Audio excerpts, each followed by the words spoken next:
Ndabashuje cyane Imana ibahe umugisha. Ni Eric Ndayishimiye, nongeye kubaha ikaze cyane mwe mwabanye nanjye, mwe mwakoze subscribe. Imana ibahe umugisha kandi Uwiteka akomeze kubagirira neza. Mu kiganiro cy'ubushize twaganiriye ku magambo ya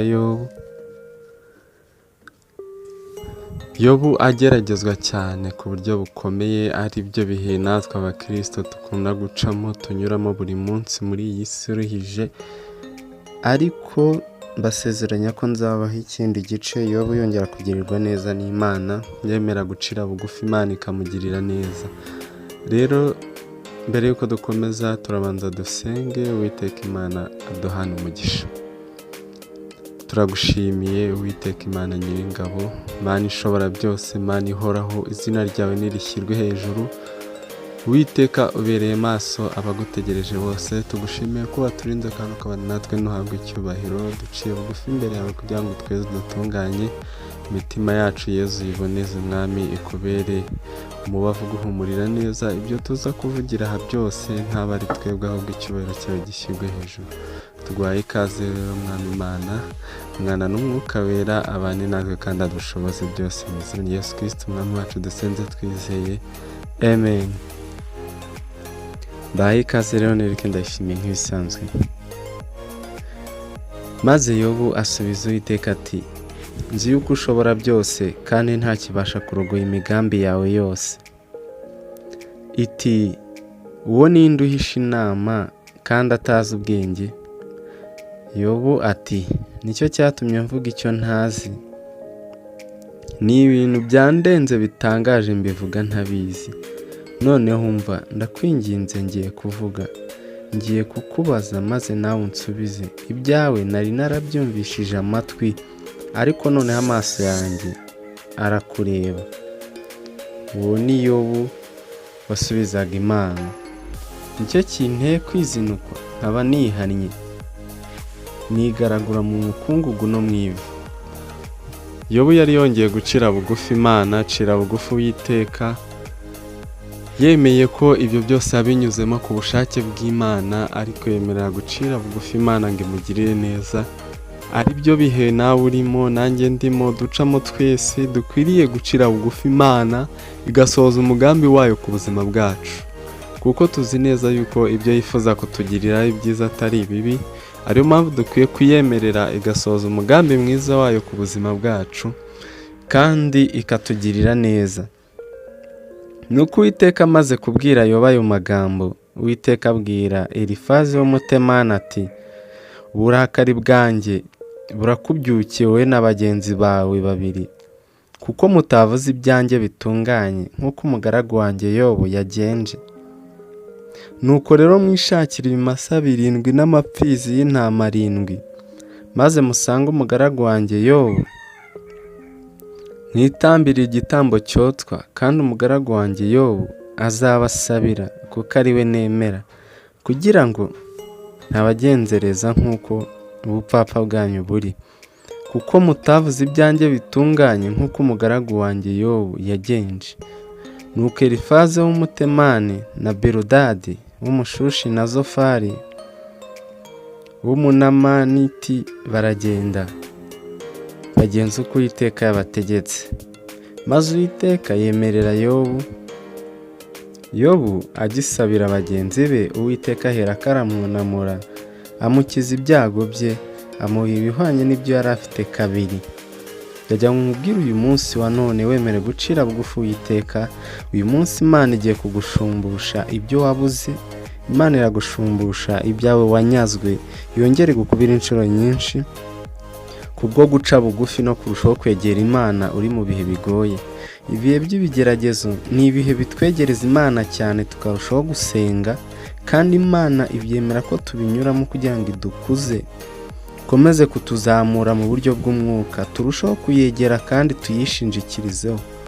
Nuko abavandimwe bose bamusangana, na bashiki be bose, n'abari baziranye nawe bose, basangirira nawe mu nzu ye, baramuririra kandi bamuhumuriza kubw'ibyago Uwiteka yari yaramuteje byose. Umuntu wese aramushumbusha igice cy'ifeza n'impeta y'izahabu. Nuko Uwiteka ahira Yobu bwa nyuma kuruta ubwa mbere, agira intama 14,000 n'ingamiya 6,000 n'amapfizi 2,000 n'indogobe z'ingore 1,000. Ndagira nkubwira ngo Uwiteka yongere kuguhira bwa mbere, aguhire bwa kabiri kuruta ubwa mbere. Uwiteka uyu munsi wa none agushumbushe kandi akugirire neza, wongere ugaragare neza kuruta uko wagaragaraga mbere mu maso y'Imana n'ay'abantu, wongere kugira agaciro kuruta ubwa mbere. Ndagira ngo Imana iguhe amavuta yo kwemerwa n'igikundiro, ikwambura umwambaro w'icyangiro n'ubushwambagara wambitswe n'abadayimoni. Uwiteka akugirire neza kandi aguhiye, kandi abyara n'abahungu n'abakobwa 3, abahungu 7 n'abakobwa 3. Umukobwa w'imfura mwita Yemima, uw'ubuheta mwita Keziya, n'uwa gatatu mwita Kerenihapuki. Kandi mu gihugu cyose nta bagore bari bafite uburanga bwiza nk'abakobwa ba Yobu. Nuko se abahera iminani hamwe na basaza babo. Hanyuma yabyo Yobu amara imyaka 140, abona abana be n'abuzukuru be ndetse n'ubuvivi. Nuko Yobu apfa ashaje, ageze mu zabukuru. Uwiteka akomeze kuduhira no kutugira neza, kandi Imana yagura intambwe z'ibirenge byanyu. Imana ibagirire neza, irushaho kubishimira, ibashumbushe. Wowe wari warabuze abana, uyu munsi wa none wakira abana, kandi wizere ko Imana igiye kukugira neza. Imana igiye kugushumbusha. Business yawe yari yarahombye, ariko Imana yongeye kuyimurika, yongeye kuyitunga itara. Uyu munsi Imana yongeye kukugira neza kandi irakwibutse. Dusomye muri Yesaya, igitabo cy'umuhanuzi Yesaya 8 umurongo wa 18, aravuga ngo dore jyewe n'abana banjye n'abana Uwiteka yampaye turabo kubera Abisirayeli ibimenyetso n'ibitangaza bituruka ku Uwiteka Nyiringabo utuye ku musozi wa Siyoni. Mana nitugire neza, ugewe n'abana Uwiteka yampaye. Ubwo ni wowe unkurikiye n'abana bawe n'inzu yawe, abavandimwe, inshuti, imiryango, abo bana nabo nabo turanye nabo, mukwiriye kubera ibihamya n'ibimenyetso n'ibitangaza, mukamurikira isi. Ubabonye wese akababonamo gukora kw'Imana, akababonamo umurimo ukomeye w'Uwiteka, bitewe n'aho Uwiteka yabakuye n'aho abagejeje. Icyo usabwa nta kindi ni ukwizera uwo mwami, ukikomeza ku Mana kugira ngo ikomeze kukugirira neza kandi irusheho kukuzamura, ikuzahure, igukure mu makuba urimo, mu makuba uhagazemo, mu bihe bitoroshye uhagazemo, igushyire hejuru, ikurutishe ibisonga n'ibikomangoma, irushaho kukugirira neza. Dusome mu gitabo cy'umuhanuzi Yeremiya ibice 30, ibice 29, dore ku murongo wa 10 haravuga ngo ahubwo Uwiteka aravuga ati imyaka 70 yahanuriwe i Babuloni nishira nzabagenderera, mbasoze ijambo ryanjye ryiza bituma mugaruka ino. Erega nzi ibyo nibwira nzabagirira, ni amahoro si ibibi, kugira ngo mbaremo umutima w'ibyo muzabona hanyuma, ni ku Uwiteka avuga. Izina ry'Imana nirihabwe icyubahiro. Imana izi ibyo yibwira kutugirira, ni amahoro si ibibi. Kandi ngo nyuma y'ijambo y'imyaka 70 yahanuriwe i Babuloni, igihe cyawe nikirangira cyo gukomezwa no gutunganywa, Imana izongera kugarukaho cyane, kugirire neza, yongere kukugirira neza, yongere kuguhesha agaciro, yongere kwibuka izina ryawe, igira abo kwibutsa kandi irushaho kukugirira neza. Uwiteka nashimwe kandi nahabwe icyubahiro. Uyu murongo uravuga ngo kandi muzanyambaza, muzagenda munsenga, nanjye nzabumvira. Muzanshaka mumbone, nimunshakana umutima wanyu wose. Uwiteka nashimwe cyane. Tuzashaka Imana tuyibone nituyishakana umutima wacu wose. Ntabwo ari ukuyishaka gusa, ahubwo ni ukuyishakana umutima wacu wose, ufite umwete, kandi bigushishikaje. Uko ushatse Imana niko ikwiyereka.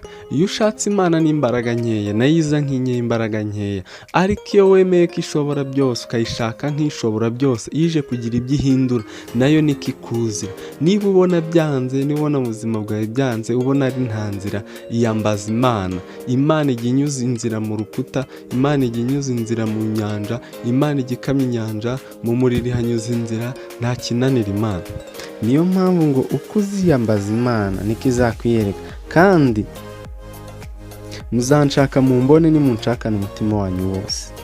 Nushaka Imana uyibwira uti Imana ni njye nawe ndaje ngo ngirire neza, ureke ibibi byose ubigishyire kure yawe n'Imana, ubite kure, wegere Imana utunganye ufite gukiranuka muri wowe.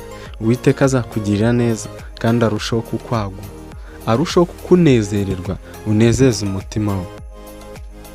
Nzabonwa namwe niko Uwiteka avuga, kandi nzagarura abanyu bajyanwa ari imbohe, nzabakoranya mbakuye mu mahanga yose n'ahantu hose aho nari narabatatanyirije, niko Uwiteka avuga, kandi nzabagarura aho nabakuje mukajyanwa muri imbohe.